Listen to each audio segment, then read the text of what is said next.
Thanks for joining us for the Changing the Industry podcast, where we try to effectuate change for the better, one conversation at a time. Part of that change is providing help for those that need it. This is why we've partnered with the Institute for Automotive Business Excellence. Whether it's help with sales, operations, or just getting your numbers in order, these folks are some of the very best in the industry. And for our listeners, they'll sit down with you and go over your strengths, your weaknesses, and the opportunities that are in front of you. They'll create a customized plan for how to move forward, absolutely free. That's right, free. And if your plan includes one-on-one coaching, they can also help you with that. There's no hard sales pitch, no obligation, just honest help from honest people. So if that's something that you think could benefit you, make sure you click on the link in the show notes. And now, on to the show.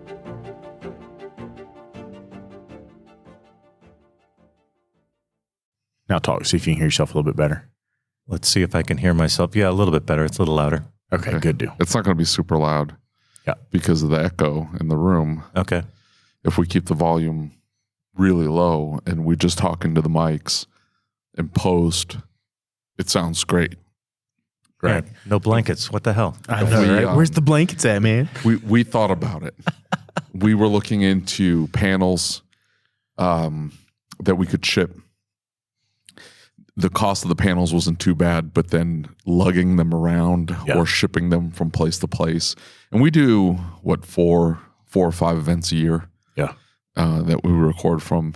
So we thought, well, that's going to get expensive. But Sunil will throw some money without having to mention his product or anything. There you go. Roger? These panels are sponsored by Sunil. Never mind my host, co-host, whatever it is that he is. Are you touching things? I'm not. Do you think it's recording that? No, it's not. You're fine. Tell us about yourself. Introduce yourself. Oh, okay. Hi.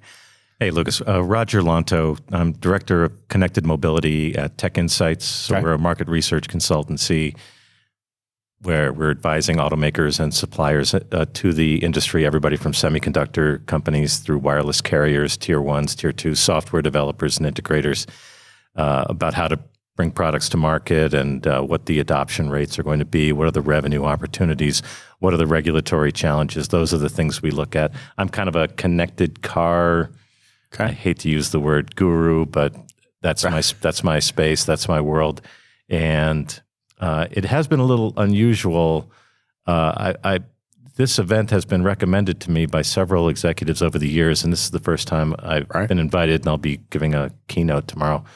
And because in the early days of car connectivity, there was a recognition that being connected to cars meant there was an extraordinary opportunity to understand how the car was working, to identify failures as they were occurring, to anticipate failures, fundamentally because car connectivity is a customer retention proposition. Right, absolutely.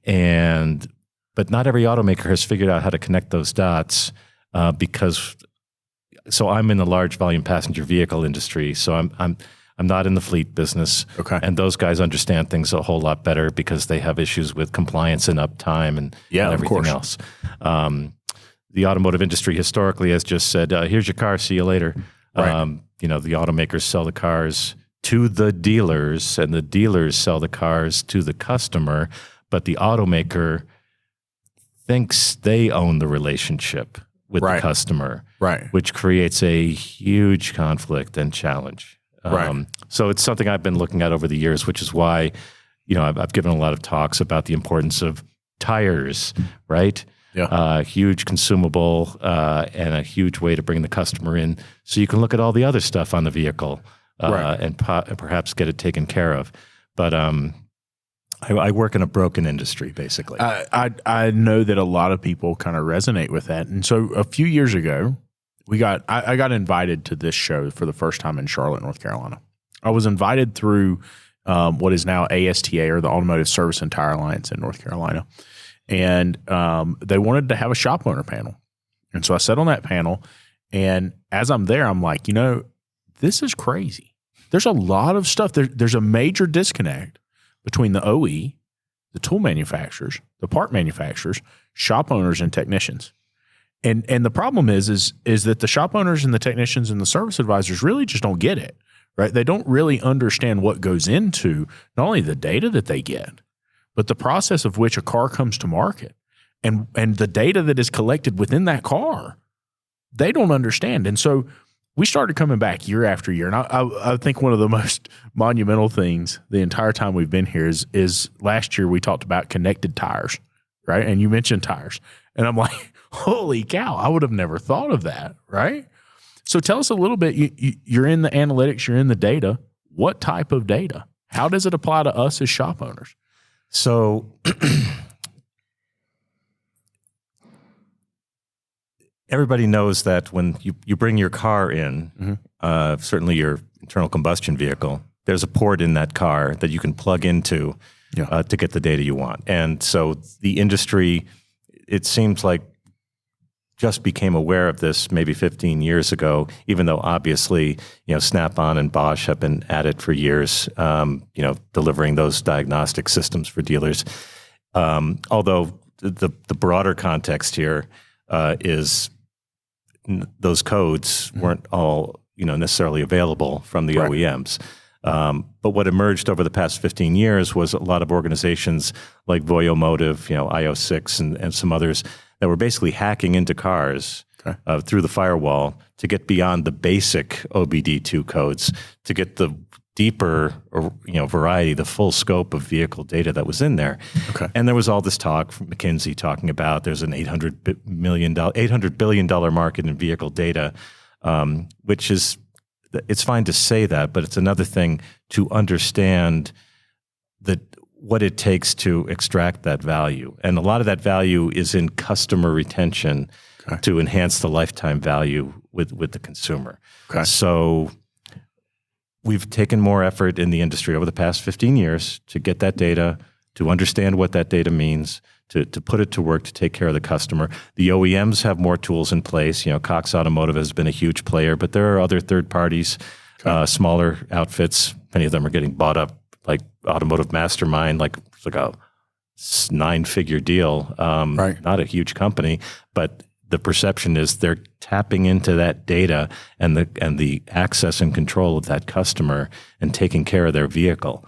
So there's a recognition that there's a big opportunity in data, and we're coming to grips with it. But it's small companies like Motork and others that are really solving problems. Motork mainly works with the OEMs, but I'm quite confident they also work with fleet operators as well. The most challenging part of building any estimate is finding the right parts in stock and at the right price. Now, you could open a bunch of tabs, search each vendor's website, enter your customer's vehicle information, and compare pricing and availability. But if you're following the 300% rule, this can take up a lot of your time.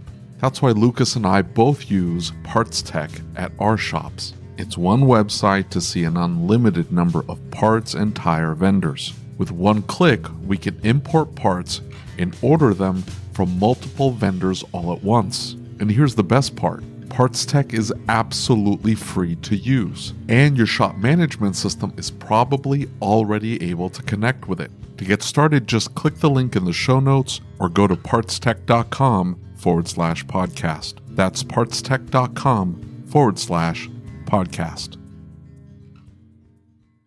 Hey, one more thing. If you find out that your shop management system doesn't integrate with Parts Tech, it's time to upgrade. David and I use what we believe to be the very best system on the market, Shopware. With unmatched features like Parts GP Optimizer and DVX, which is their digital vehicle experience, Shopware really is way more than just a shop management software. With it, you'll be able to create an immersive and interactive experience for your client, setting you apart from everyone else using run-of-the-mill software. Are you ready to upgrade? Click the link in the show notes to get started.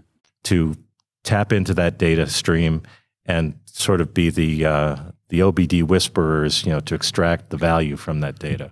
Well, so a lot of the talks that happen, it becomes apparent that a lot of people don't understand what data we're talking about. What data are we talking about? What data is collected in an automobile? What is usable out of that? Well, so I'm not a data person per se, Right. But there is a large volume of data coming out of the vehicle off of all of the, dozens and dozens of sensors that are in there that are reporting about what's going on, because all these different systems in the car have to communicate with each other. And so when you tap into that OBD port, you can tap into that communication stream that's taking place in the car that will tell you how the brakes are wearing out, what the wear on the tires might be, tap into the tire pressure monitor sensor, all the sensors that are in the engine and the safety systems. We have way more safety systems on cars than we ever did before. And then there's, more high profile data like camera sensors, just getting the camera data off the car and turning that into value propositions. Now, a lot of that's happening within the car, but we've seen OEMs like Tesla, extracting that data and sending it back to headquarters when there's an edge case. When you take over from autopilot, we want that data, and they'll send it immediately. So Tesla just got in trouble for not doing that exactly. They were jacking people's camera feeds and passing it around to each other. Oh, in the office. Yeah, well, Elon Musk could steal your car if he wanted to, for crying out loud. I mean, where's the line drawn? Right. But if you have a crash, they don't have automatic crash notifications. So, and yet he'll get a full download of the data from that crash so he can respond to NHTSA and say, it wasn't my fault. Right. Sure. But this is like, these are personal moments people were having in vehicles that were getting passed around. That's a different podcast. That's not this podcast. Okay.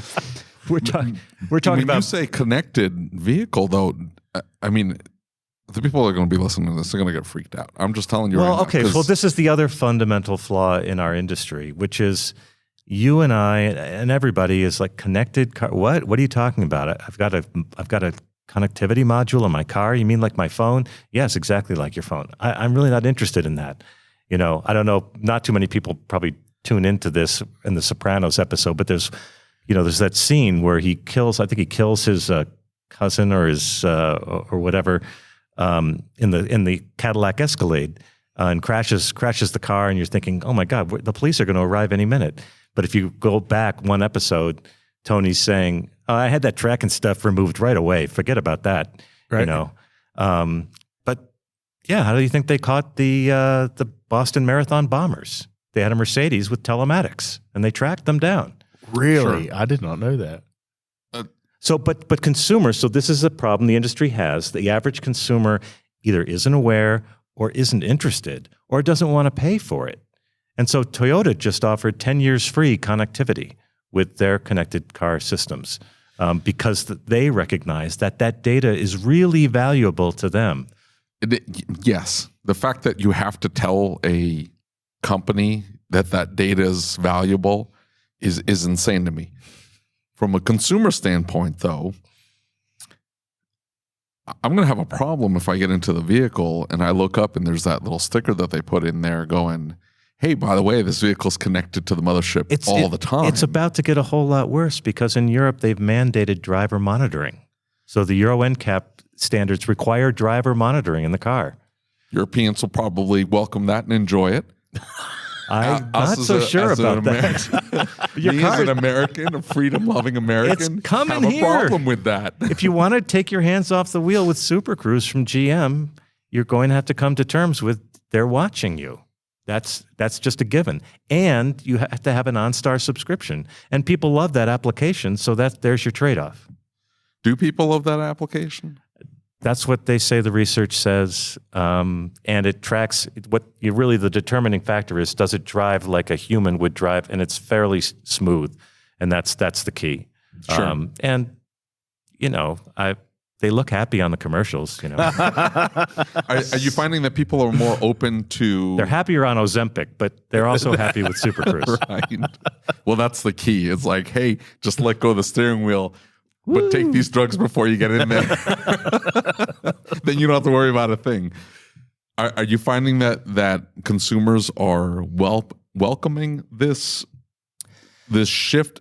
Because it's always been there Just nobody's done anything with it. Okay, we're poised at a big inflection point in the industry. Okay. And this will be important to the shop guys because we want consumers to want connectivity, because that means the shop guys will be able to get data wirelessly. So you don't have to have the vehicle physically there to plug into.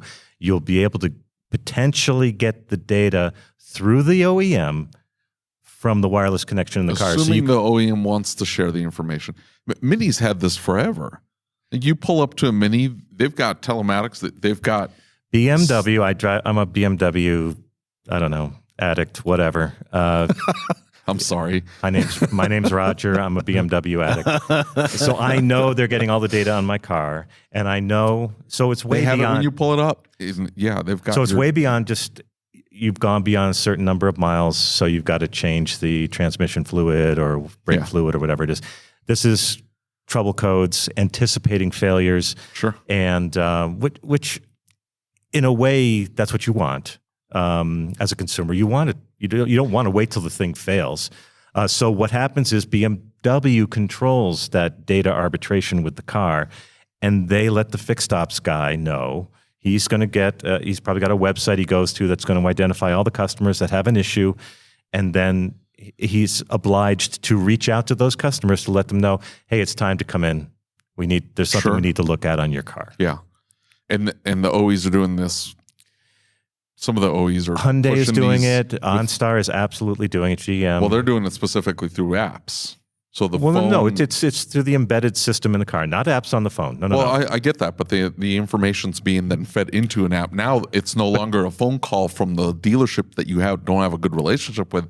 Your phone's telling you all this stream of information. Most new cars come with an app.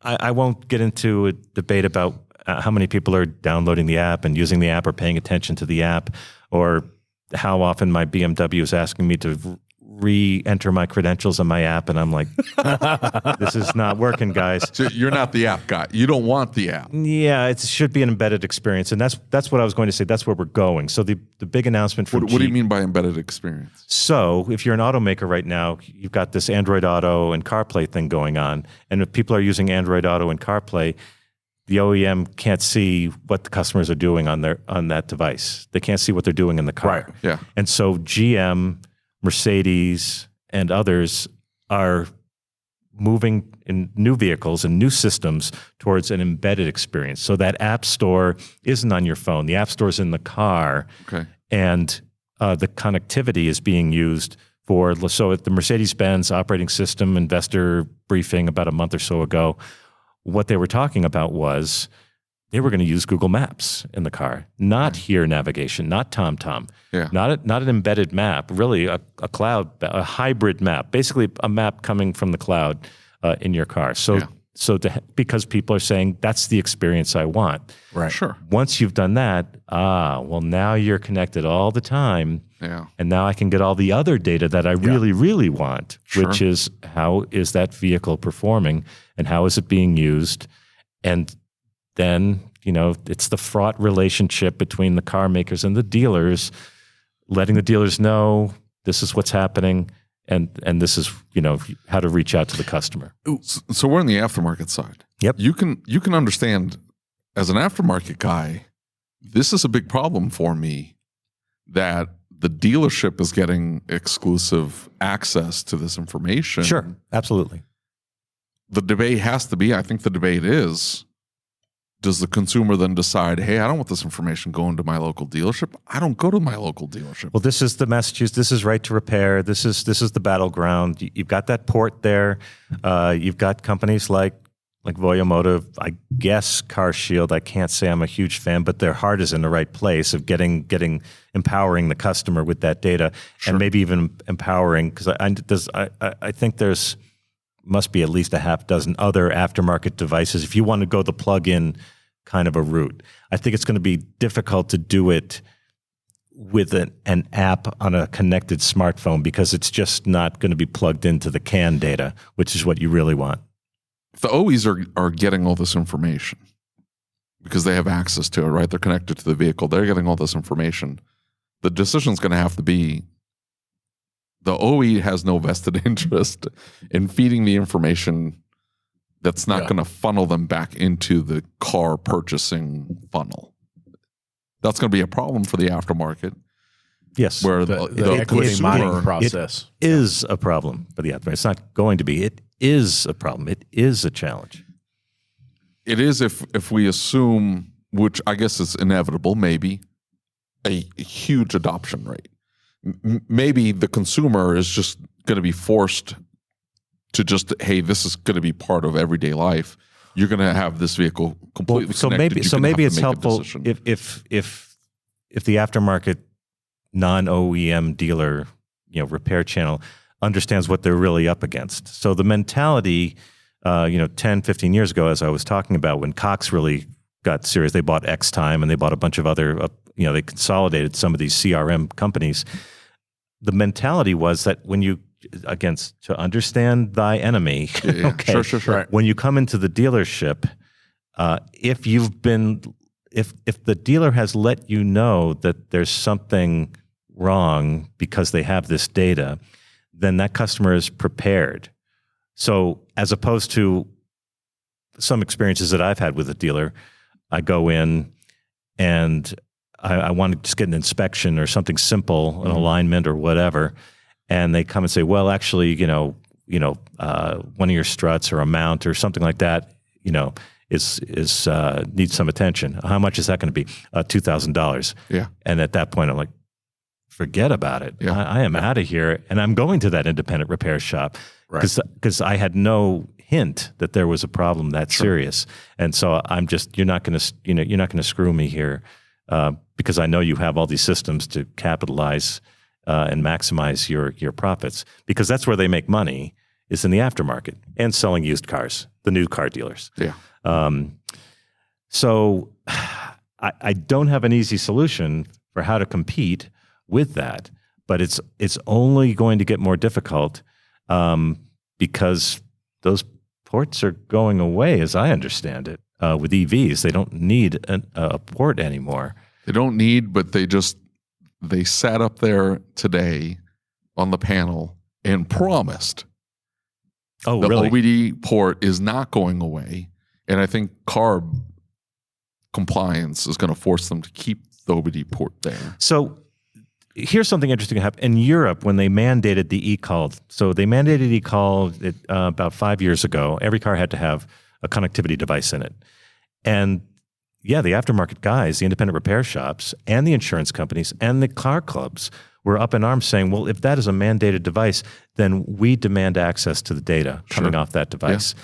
Now, that's not exactly what Massachusetts has said, and I don't want to have that conversation because that law is written in such a bizarre fashion. Yeah.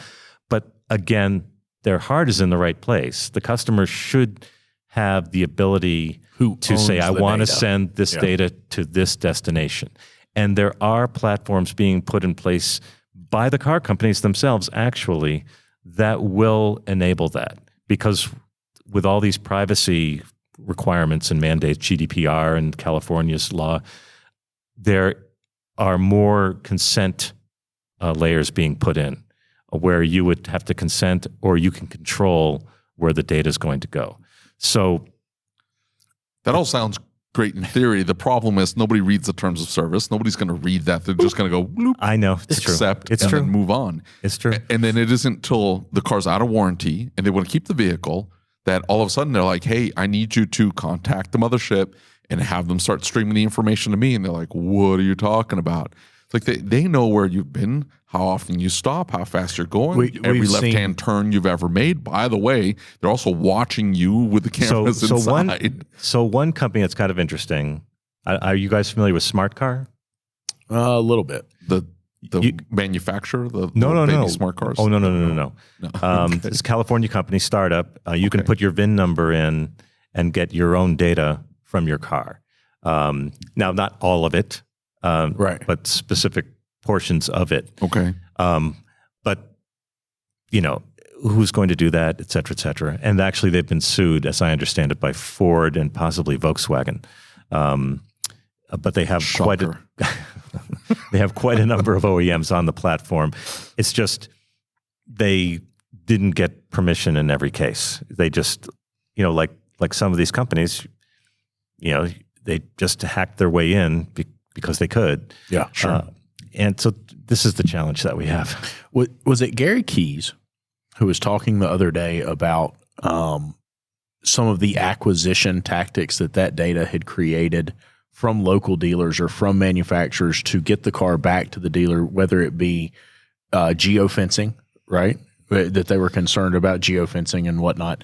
What do you see as far as that goes? Because this guy was saying, hey, we're starting to see that if a car comes to our shop and we call up the dealer and we say, hey, we need a price for this part, right?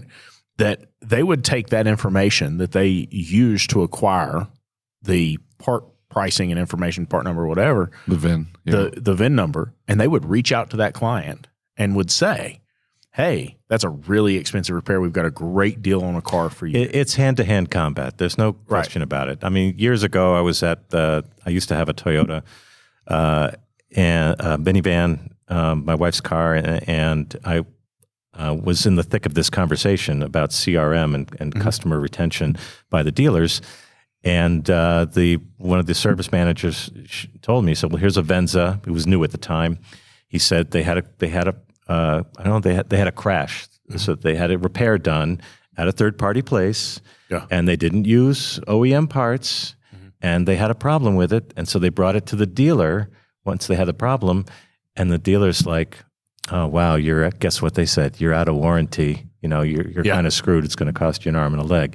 And so it's hand-to-hand combat, and I don't know if the laws can be changed, but that's a slow process.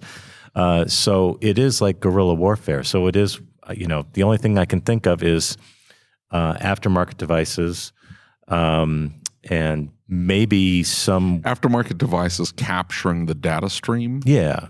And so it no longer just goes directly to the OE. Now it has to pass through this aftermarket device. It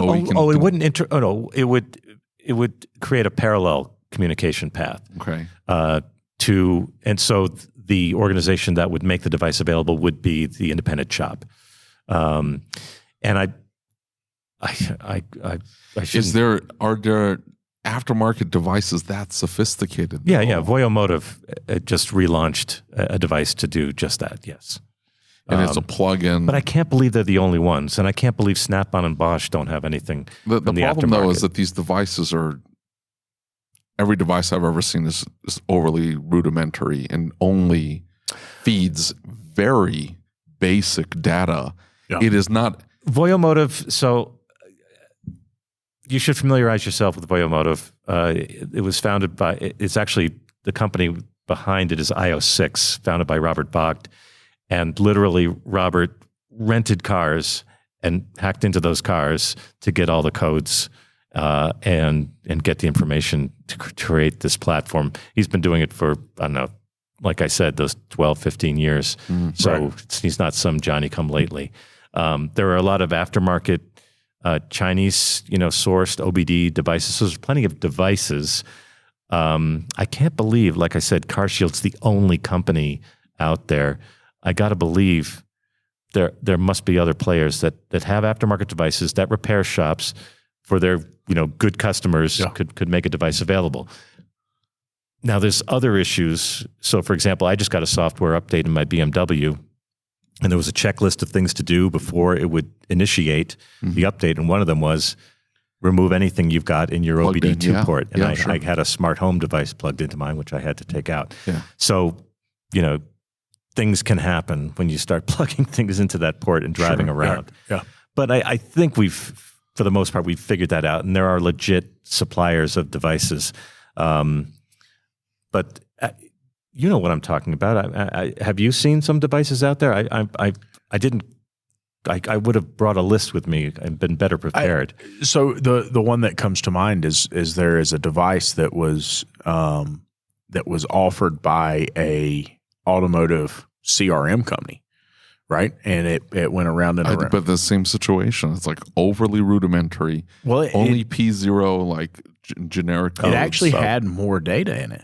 But very interestingly, the problem is that certain cars, if you plugged it in and they had a smart key, the car wouldn't start. Yeah, the car wouldn't start because it turns into a whole nightmare. Well, that's what I was kind of alluding to. Some of the Chinese product, some of it's very good, and they're making some of the best quality stuff, and then maybe not.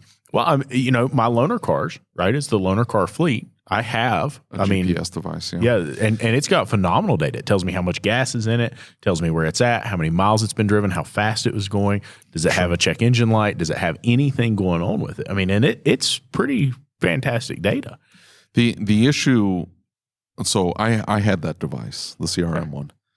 The issue was getting the customer to adopt to it. That was the biggest by far. This is going to be quite a challenge for the aftermarket. So I'm thinking it's an 80-20 situation, right? Like if you got a customer with a brand new car, the likelihood of them having frequent service visits is probably pretty low. However, what we saw during COVID was that people are driving old cars around, and there's plenty of old cars out there. And so you'd probably want to focus on the customer with the older car. Yes and no. You're right. We're going to be fixing 5 to 7 year old vehicles. I like him a lot. It's 5 to 7 year old vehicles. You're right there. But these people that are getting out of warranty with vehicles that are connected all the time, that have 10-year connectivity, we're now out of the manufacturer warranty. So we're year 4, year 5. They want to keep this. It's a Toyota. It's going to last 250,000 miles or whatever. They may be coming to me all of a sudden and they're, hey, I want to bring the vehicle to you. You took care of my last one. I bought this new one. That's why I haven't been around. Okay, that happens. The problem is they're going to keep getting bombarded from Toyota or the dealer. Come back, come back, come back. Oh, yeah, for sure. I cannot outspend them marketing-wise. No. So all of a sudden I have to have this conversation going, hey, when you bought this car, you didn't realize that the car is connected to Toyota headquarters all the time. That information that gets fed to your local dealership, that dealership now has access to all this information that you didn't realize that when you signed that form and hit I consent, you didn't realize that they were watching your eyeballs and they were seeing how hard you were gripping the steering wheel. And they were doing face scans. Subaru does a face scan, by the way. Okay. Really? Yeah. Okay, on the spot, here's Roger's hot tip. Okay. The consent. Rip it out. No. Pull a Tony Soprano. You can't fight City Hall. But the biggest consumable on the car, other than fluids, is tires. Okay.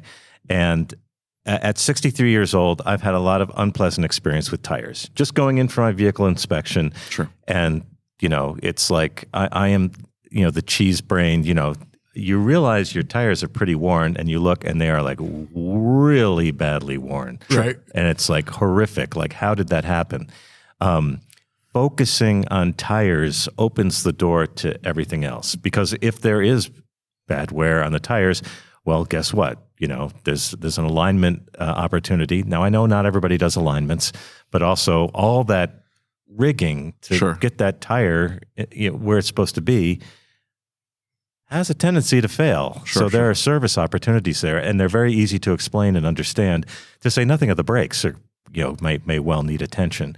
So my Hail Mary for the aftermarket independent guys would be focus on the tires, because that's something people understand. And actually, in this transition to EVs, where we're going to lose a lot of that content that needed attention in an internal combustion vehicle, tires are a big consumable on an electric vehicle. They're heavier, they have more torque.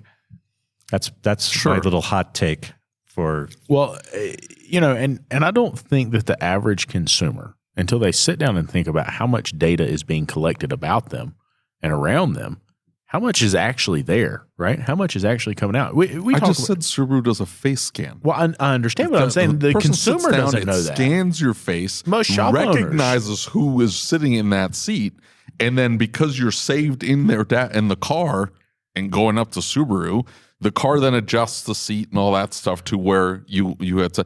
Very cool technology. Okay, I'm going to tell you something. Now you're freaking. I know you don't want to be monitored and tracked or any of that stuff. Listen. So here's the thing about our guests that come on this show. Eventually, they start listening to the show, and then they learn about David.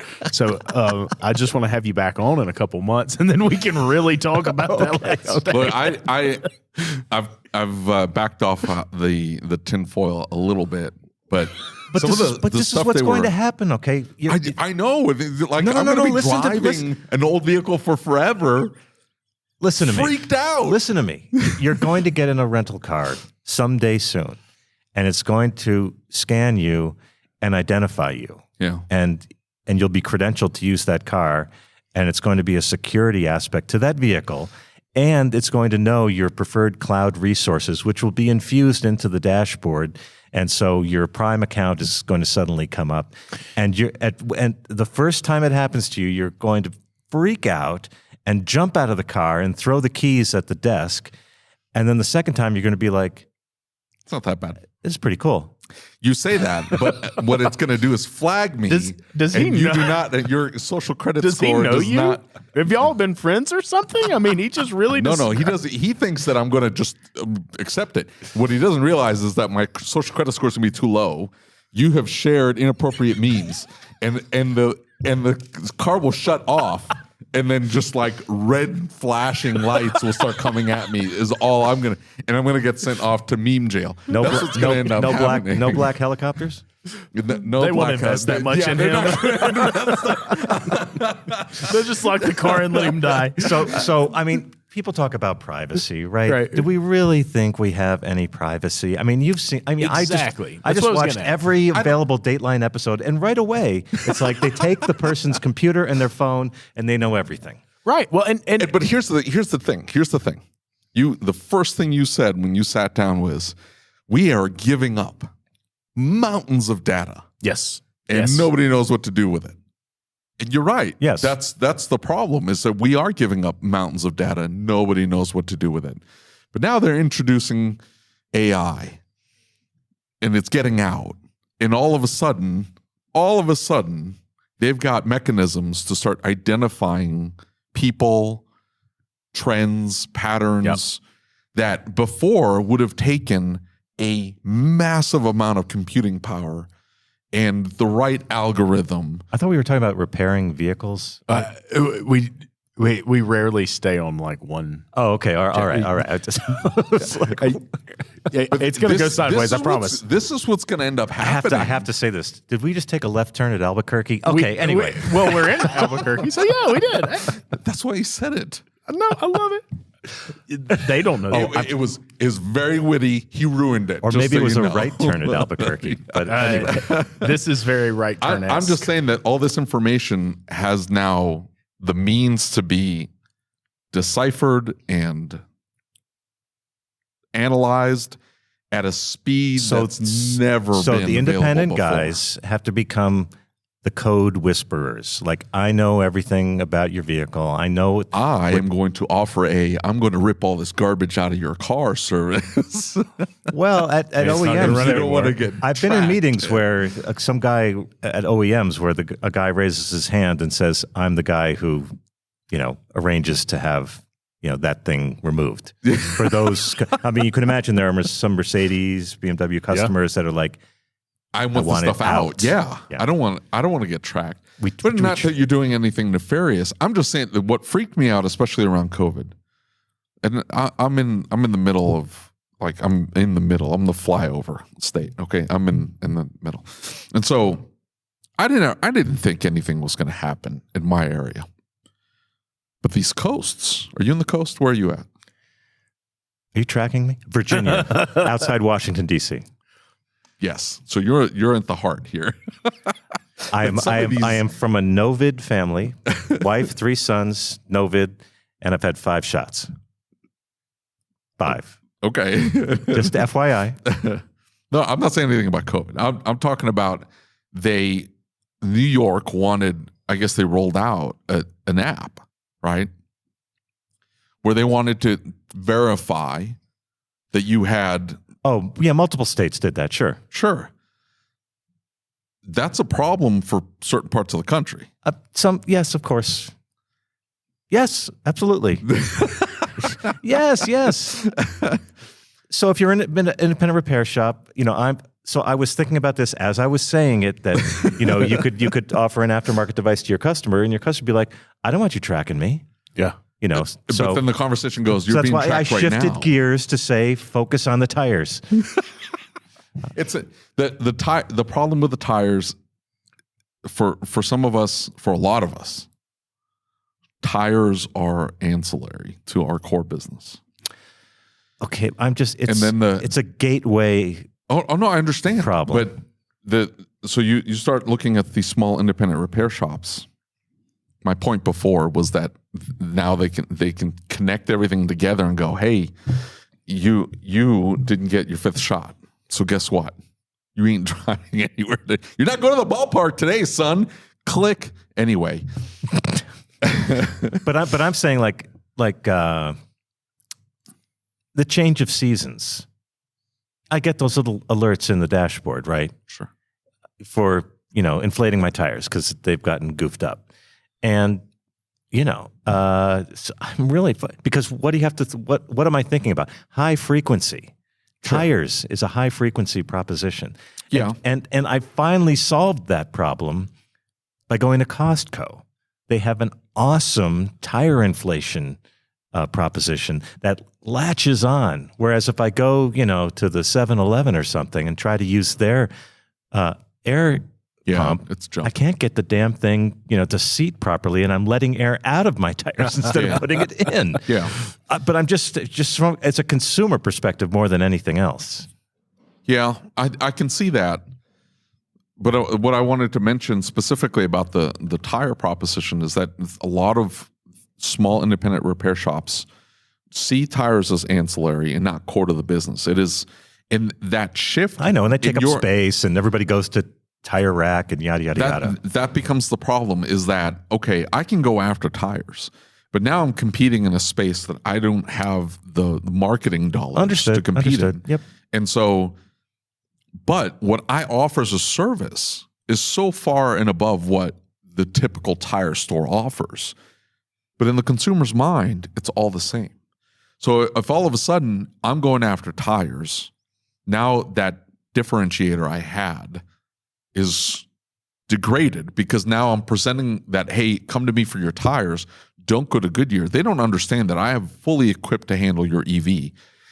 Goodyear's not. They will slap some tires on that sucker and ship it, and that's it. That's all they can do. So you cracked the seal on the EV conversation, okay? And I just bought an EV last fall. Unfortunately, too late to qualify for the tax credit. But anyway, it's a nice car, and I'm happy. And the dealer was just clueless, okay? I said, did this qualify? Oh, we don't know. Talk to your tax consultant. I said... the dealer? Yes. They weren't using it to sell cars? Stay with me here. It's even worse than that, because they were jacking up the price above MSRP because they wanted to basically take the tax credit away from you. Oh, my gosh. That's what's going on right now. Yes, of course. Dealers. Steelers? Anyway. You're blaming the dealership. I blame the government. But you rolled out this stupid program. Turns out it is no benefit to the consumer. It is just padding the bottom line of the dealerships. Yeah, basically. Imagine that. But then I asked, government program. I said, what about, a home charging station? My dealer literally said to me, I don't know, call Home Depot. I swear to you. Then I was at an industry... Wait. You got to say which manufacturer this was. Well, okay. So then I was at an industry event in Silicon Valley about EVs and charging, and I told this story, and a woman from Hyundai Cradle, which is their sort of venture arm, came up to me and said, I'm really sorry you had that experience. We actually have a whole website where you can go to get a home charger and get it installed and this, that, and the other thing. And I said, that was great. So she sent me the link. I went on there, and my car wasn't there. They had a drop-down menu in my car, and I said, this is awesome that you sent me to this website, but my car wasn't there. So we were just having this conversation with another shop owner. Exactly what you're saying. So we have these advanced driver systems in these vehicles, right? And now when you touch the car, certain component on a car, just touching it, just removing and putting it back on. Got to be recalibrated. Has to be recalibrated. Yeah. That information is available to the local dealership, but the local dealership is not checking. Oh. And so where this shop owner is telling the vehicle owner, it will vary. It will. Well, that's the problem. Yeah. There's no consistent message. Yeah. He's telling the consumer, hey, I have to calibrate your car. It is $350 for me to do this front radar calibration on this vehicle. The vehicle owner calls the dealership. He didn't have the capabilities of doing it. But he's telling them, hey, you need to take it to the dealership and you need to get the front radar calibrated. He calls the dealership. The consumer does. They call the dealership and they say, hey, my local repair shop touched this component. And they say, I need to now have a front radar calibration. They say, no, you don't. What do you mean, no, I don't? It's like, no, we just need to adjust the toe on the steering alignment and then that's it. You don't have to do anything else. Now, he's got service information that says, hey, once you touch it, this is going to be required. They're not looking at service information. The consumer's trusting the dealership as being the gospel on this matter. Yep. And and he's looking at it going, the OEs are evil. And I'm going, no, the OEs are disseminating the information to the dealerships. And then the head of the dealerships pushing it to the service manager, and the service manager's telling the technicians or the service advisors. This is ultimately what has driven the independent industry, which is a higher degree of trust and customer service than can be obtained at the dealership. I mean, you can get coffee and donuts at the dealership, but you may not get, proper You may not get care. great service. But in the consumer's mind, what the dealership says is gospel. I don't care who the consumer is. You're a consumer? Do you feel that way? He's in the know, though. So what the consumer, as a consumer, my experience is, yes, you think it's gospel until you have the experiences like I have had, where I've traded in one BMW for another, and then discover 3 months later they didn't transfer my insurance, so I was driving around uninsured for 3 months, or something like this. Or I bring my car into the dealership, and this young woman goes around and she's like taking a look at the tires, and I say, "What are you doing?" So, "Oh, I'm with Dealer Tire." It's like, so they've got a third party doing. They don't even do it themselves in house. So you've got all these third parties, at the dealership. It's like a cluster of third parties. It's not, and there's a conflicted relationship between, I like to say OEMs hate dealers, dealers hate OEMs, OEMs and dealers hate insurance companies, and everybody hates the government. Okay, so he nailed it. There you go. It doesn't get better than that. So there's this so people think like that's an arm of the OEM, when in fact it's a customer of the OEM. Yeah, sure, exactly. And so I think there is an opportunity to. I mean, it's a big hurdle to overcome that trust perception, but I think with the proper handling, the third party guy can convey the story that he may, they're not telling you the right information. This does need to be, and you've got EV, people don't understand how their EVs are working. It said I had this much range, now I have this much, I'm charging it here, I'm charging it there, I don't know. And then to say, no, ADAS, one of my wise ass sons turned on lane keeping in my BMW 3 Series, and all of a sudden I have to signal when I want to change lanes now. And I thought, okay, he's right. That's as it should be. And I've left it on, annoying though it may be. And it's scary because I don't know if you've had an aggressive lane keeping system in a car. It'll practically take you off the road. Sure. In the interest of helping you. And then accidentally yesterday, it's a little bit more of a reflection on me. I was trying to figure out how to set the odometer because I had to run this virtual 10K. So I wanted to do a drive to measure off a 10K. And, there's no longer the plastic button in the instrument cluster of my BMW to just reset the odometer. In fact, there's no odometer in the instrument cluster. And so I finally found it in the navigation. But as I was playing with the buttons, I didn't realize there's a little toggle on the left-hand side of the steering wheel that is a speed limiter. So I go to drive, and I'm like putting the pedal to the metal, and the car is not going. It took me about 5-10 minutes to realize, there's so much that consumers do not understand about their cars that a good repair shop can do that education. Now, there's a lot more cars and greater variety than there's ever been, so that's easier said than done, perhaps. But as a repair shop, they have access to all the service announcements and things, recalls. Dealers aren't doing the recalls they're supposed to be doing. I mean, that's an opportunity as well. Do you see a future where there can be a more symbiotic relationship between the aftermarket repair shops and the manufacturers? Open data access to the car is the only way.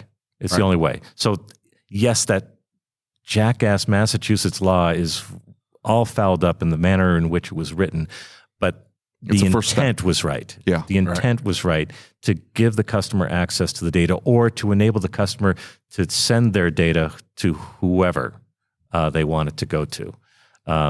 The problem is who's going to collect it, who's going to sort it, who's going to then disseminate the information. There are parties out there ready to do that. I can't believe Snap-on and Bosch aren't interested.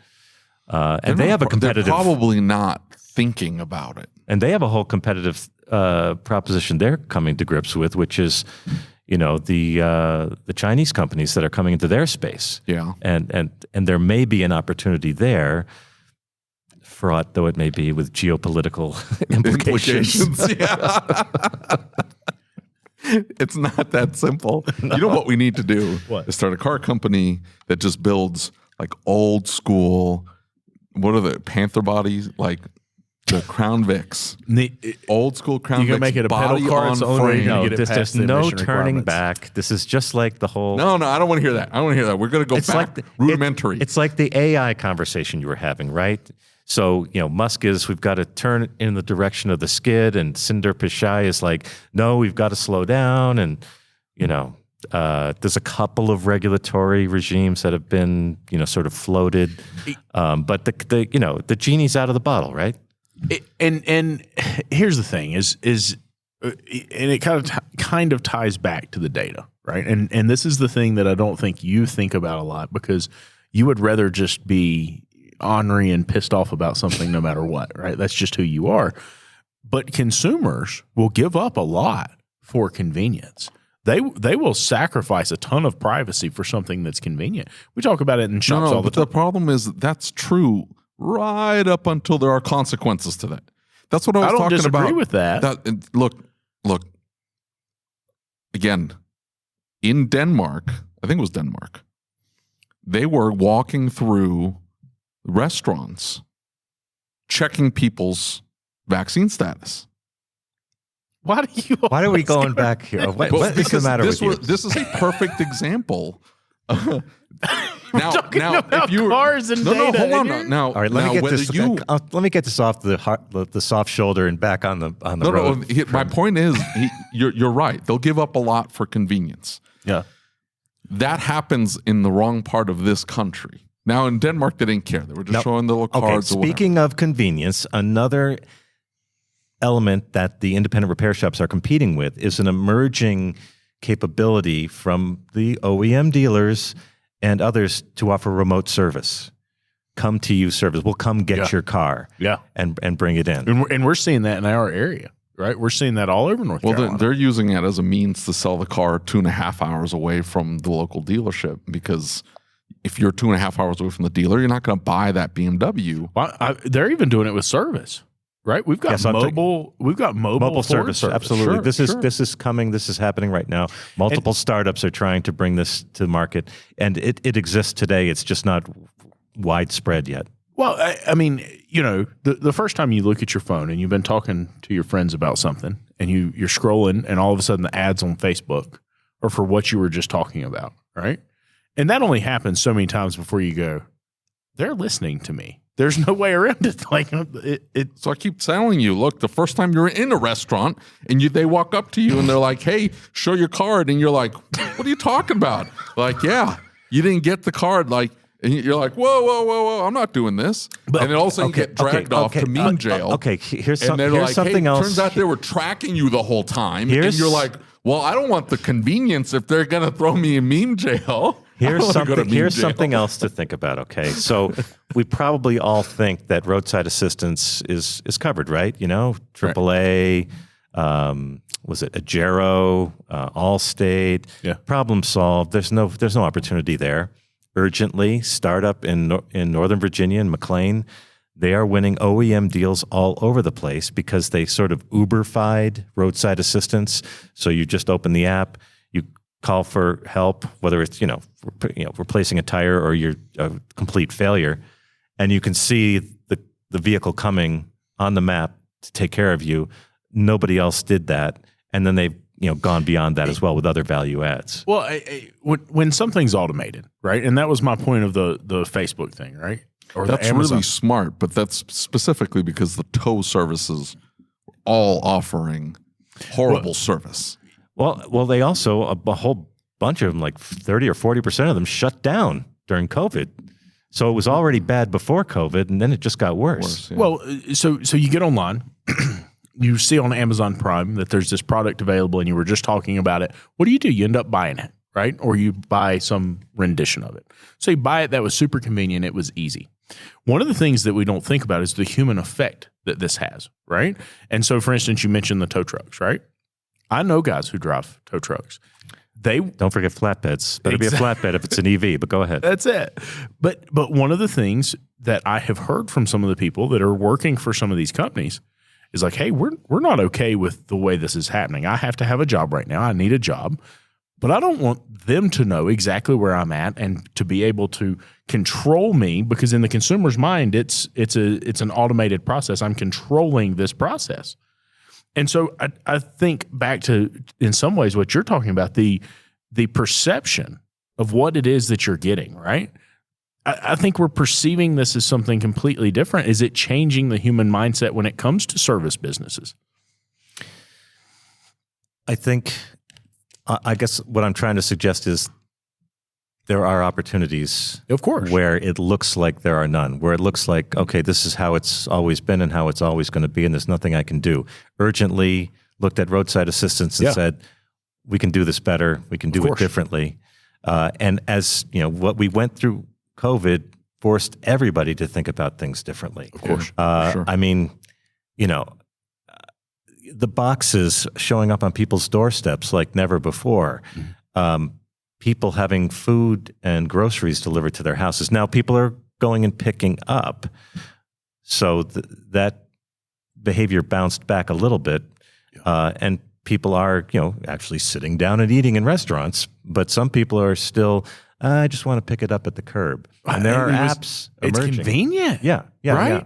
It's convenient. It's easy. So what does that mean to the independent repair shops? I don't necessarily have the answer, but it could be, come to you kind of service, or we'll come and get the car if you don't want to come over here. Right. These kinds of things that may not appear obvious, but that are just require thinking differently. One of the things that we found with a lot of auto repair shops is they get in this cycle or this echo chamber of, this is what we do, right?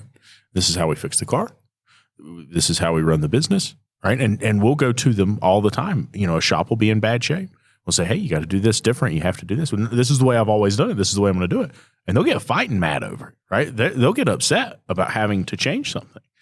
And I think you're exactly right. I think we have to reimagine what auto repair is going to look like 10 years from now, because, the presentation this morning is we're going to see more change in the automobile in the next 10 years than we've seen in the past 100. And that's been something that's been said for 20 years, right? And it's accelerating. It's getting faster and faster. I think, so I'm reading this book by Yuri Levine. He was one of the founders of Waze. They had a big exit, $1 billion exit. Google bought them however many years ago. And the book is Fall in Love with the Problem, Not the Solution. And the things he talks about there are what popped into my mind as you just were speaking. And that is, maybe even when you have a customer in for just something routine, you throw some questions at them about some different ways of engaging with them or helping take care of their needs. by the way, we're thinking of doing this or we're thinking of doing that. Right. Would you be interested? Would you want a device that's communicating with me, or do you not want to be tracked? Would that make you uncomfortable? Do you want us to have like a regular checkup or something? Because you seem to come in here a lot, right? Right. Or just some ideas, bounce things off people, just to treat it as a market research opportunity, right? When I go to my repair shop, I usually get an earful of tin hat kind of feedback. And it's amusing and it's interesting, but it's like, why don't you ask me about the car care stuff? Or, hey, I see your car has this. Do you know that it works like this? I see you haven't activated it. Did you ever try lane keeping in your car? Do you know how that works? My car, the Hyundai that I have has highway driving assist. So it's a kind of super cruise. My wife turned it on by accident. These things are going on all the time. Now, the automaker offers, when you buy a new car these days, they say, come in, Saturday for half an hour, we'll show you how to. It's like, are you out of your mind? I'm not coming back here. Right. I want out as quick as I can get out. Oh my God. Send me a YouTube video or something. Right. So maybe there are some things, that independent shop can help, educate about their own car that might lead to further business and building that trust, like I know just as much or more than your dealer does. In fact, and I'm going to help you understand. Well, I think it goes back to what we're always talking about, being an advocate for the client, right? Like that's your job as a repair shop owner, as a service advisor, really as a technician. That at the end of the day, that's your job. Yeah, we fix the car. Recalls. Hello. I mean, even rental car companies got caught not doing the recall work on their vehicles. Right. And I knew a guy in LA who used to run campaigns around a dealership. They'd identify, through like SiriusXM subscriptions and Verizon, a bunch of customers to target with recall campaign stuff, because they would identify the owners of all these cars. So a variety of, and when you let somebody know about something like that, then they might go, oh yeah, I got that mailer from the dealer. Well, we can take care of that, and it'll be paid for. You don't have to go to the dealer to get that done. I can do that for you. That kind of stuff. That would work if the OEs wanted to make that happen. That's a huge opportunity right there. But they have a big problem. They are still failing to get all those cars in. It's still but rather than find a solution in the aftermarket, they're refusing to do anything about it and saying, well, we're just going to let the car sit either with no recall performed and let the consumer just drive it. And hey, we're sending the postcards. What do you want us to do? Right. Or they're letting the car sit on their lot while they're driving around in rental cars or used cars that they've already had the recall down on them. They send it out, and the ignition switch recall, GM. I had a customer who had an 08 Saturn Ion Redline, nice car. She sat without her car for 3 or 4 months while they got the recall. Something done. like that can be like, oh, really? Yes, it's really important. You really should get it taken care of, and I can help you with that. We can do that here. The problem is the compensation for the shop on the back end. The consumer doesn't want to get reimbursed. They don't want to pay anything out of pocket. That's what they've been conditioned to do, is to just go to the dealership, have it done for free. I get asked all the time for recalls. The problem is I tell them, it's like, hey, you're going to have to pay me. I'm going to have to make sure that I'm in line. They're not going to pay a dime more than what they would compensate the dealership for. I have no idea what that is because they don't feed that information to me. The customer has to go get the reimbursement? The customer has to get the reimbursement. Yeah, exactly. See, now you're having to pay out of pocket to me. I will fix the car. I'll get the recall handled for you. But is there any way for the repair shop to facilitate that? Not right now, there isn't. That would be a huge opportunity. I think Ford has a program. Only with their diesels, though. I want to say Ford, and there's another one. And only because they keep selling these junk vehicles out. They sell these junk Ford deals. Now, it was Mary Barra who said, right before they made her CEO, she said, no more crappy cars. I think somebody in marketing had a conversation with her after she said that. So they keep putting out these vehicles. They sell millions of them a year. They don't have anybody to work on them because they're Ford. They don't have anybody to work on them. They break down because they're That's what they do. And they're backed up. They can't find technicians. They don't have enough space. My local Ford dealership had leased an off-site location just to start pumping through as many fleet vehicles as possible. These big transits, these diesel transits, these F-150s, 250s, 350s, diesels. They had to rent an off-site facility just to have the space to get through as many as they were selling. They still don't have anybody to staff it. It's empty most of the time because they don't have anybody to work on them. By the way, what about the independent repair shops and software updates? Is anybody keeping track of software updates? Like, hey, there's a software update to this car. If there's a problem with the vehicle and it can be solved with a software update. Well, I'm just saying, just as it would be in the interest of independent third-party repair shops to keep track of recalls, it would be in their interest to have some awareness of software updates. So when I got my new car, I knew through one of the suppliers that there was a 30 gigabyte update available. Oh, wow. I went to the website, found my car, this, that, and the other thing, downloaded it. I had to go buy a thumb drive that was big enough to take that file. I had to download it to my computer, offload it to the thumb drive. I put it in the car, loaded it up, and then that supplier said, well, take a picture of the screen and send it to me. I sent it to him. He said, yeah, you got the April update. You need the October update. and I'm in the industry. He sent it to me. But he also told me that Hyundai didn't want the dealers to do that update. Now, I don't know why, whether it was taking up too much time or probably taking up too much time, and then the dealerships want compensation for it, and so now it's like, well, my neighbor across the street, he has a Palisade or something. He's got a big honking Hyundai SUV, and I said, "There's probably a software update for your car." But he hasn't checked it out. The consumer's not looking at it like a cell phone. They should be looking at it like a cell phone. Security 100%. Updates that need to be pushed out because there's a problem. There's a lot of data in there that you don't want jacked. They're not looking at it that way. On top of that, if there's a problem with the vehicle, if there's a fix that can be fixed through software, we see it if the technical service bulletin gets put out. And we have a habit on the independent repair side to check them before we proceed with repairs. So we check, there's a TSB, there's a software update. I mean, even just general updates, though. That's the problem, though. It's all the OEs were sitting up there going, our software, our tool. It's like, okay, great. I'm not buying everybody's software and everybody's tool because the software is $2 or $3 grand a year. Plus the tools I guess what I'm saying is there is a tidal wave, of software updating activity that's sweeping through the industry right now. Yeah. Almost every automaker, because there is an organization called UNECE. The U.S. is not a signatory to this organization, but they mandated cybersecurity requirements in the car and software updating of cars, including a software bill of materials. Automakers have to, in Europe and various other countries around the world. They don't have to do it in the U.S., but the U.S. is impacted by this.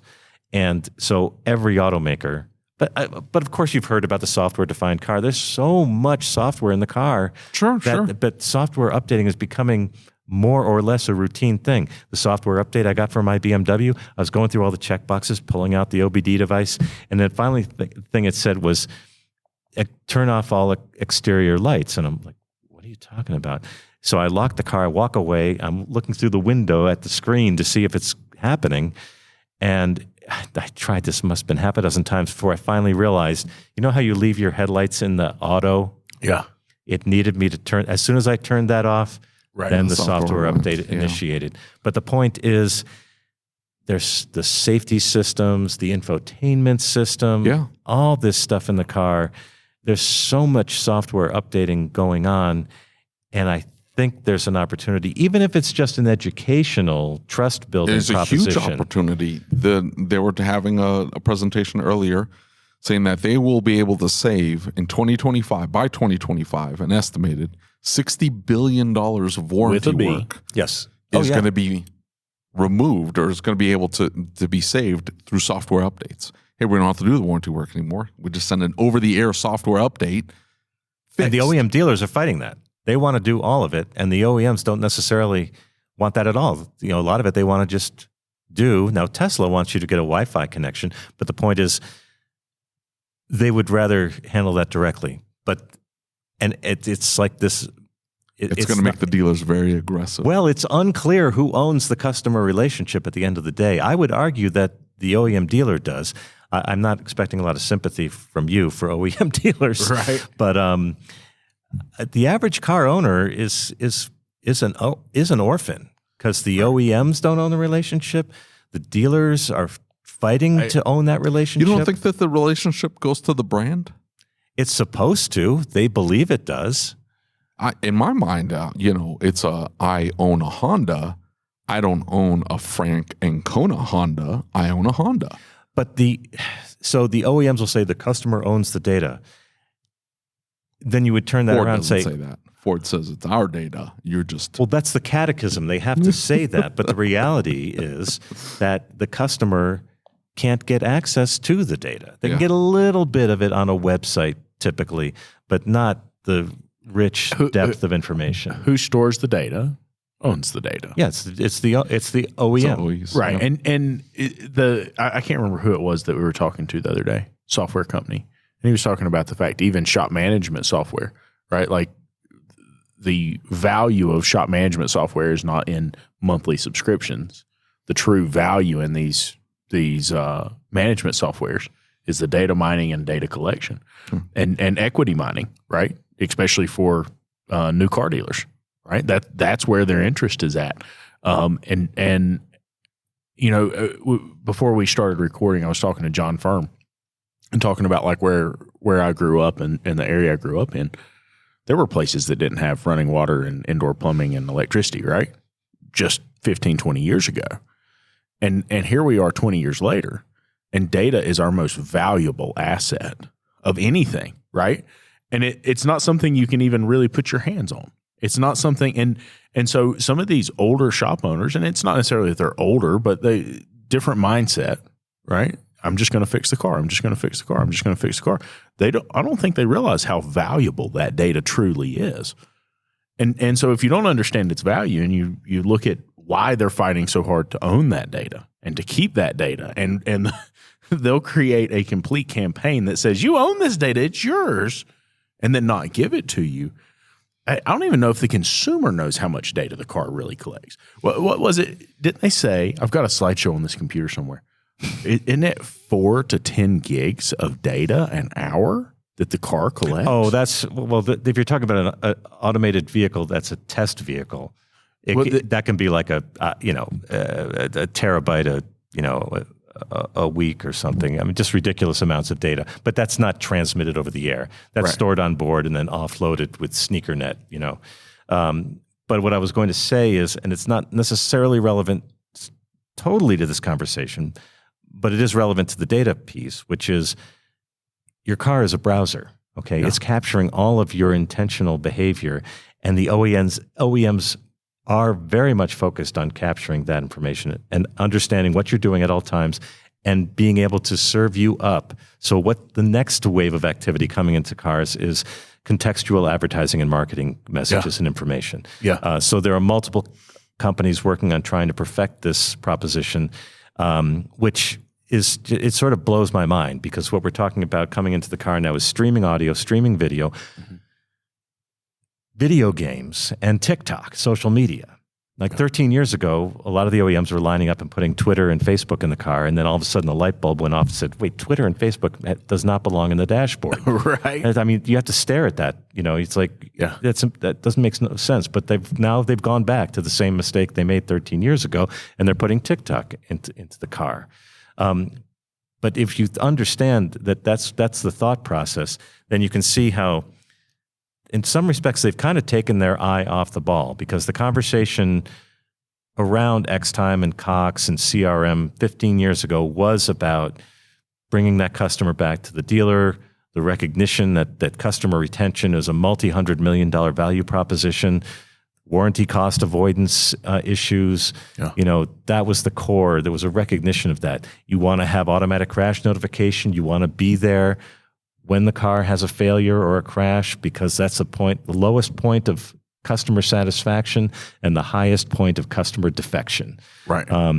But they've let all that slide, and that they're not paying attention to it as much as they should. So I think the door is open for independent shops to take better care of and to better educate that customer, because the average customer, as I said, the average new car owner is an orphan.